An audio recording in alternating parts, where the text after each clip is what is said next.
Pakistani boxer Shaheer Afridi ने भारतीय boxer तरजौत Singh बावा को शिकस्त देने के बाद खास तोहफा देकर मोहब्बत की मिसाल कायम कर दी। बॉक्सर शहीर आफरीदी ने फाइट जीतने के बाद अपने मद्दे मुकाबिल भारतीय सिख हरीफ को गुरु नानक बाबा की जमीन करतारपुर की मिट्टी का तोहफा दिया।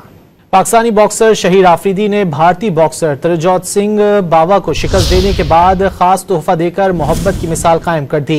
बॉक्सर शहीर आफरीदी ने फाइट जीतने के बाद अपने मद्दे मुकाबिल भारतीय सिख हरीफ को गुरु नानक बाबा की जमीन करतारपुर की मिट्टी का तोहफा दिया।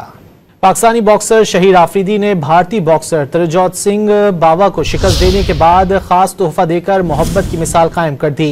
बॉक्सर शहीर आफरीदी ने फाइट जीतने के बाद अपने मद्दे मुकाबिल भारतीय सिख हरीफ को गुरु नानक बाबा की जमीन करतारपुर की मिट्टी का तोहफा दिया। पाकिस्तानी बॉक्सर शहीर आफरीदी ने भारतीय बॉक्सर तरजौत सिंह बावा को शिकस्त देने के बाद खास तोहफा देकर मोहब्बत की मिसाल कायम कर दी। बॉक्सर शहीर आफरीदी ने फाइट जीतने के बाद अपने मद्दे मुकाबिल भारतीय सिख हरीफ को गुरु नानक बाबा की जमीन करतारपुर की मिट्टी का तोहफा दिया।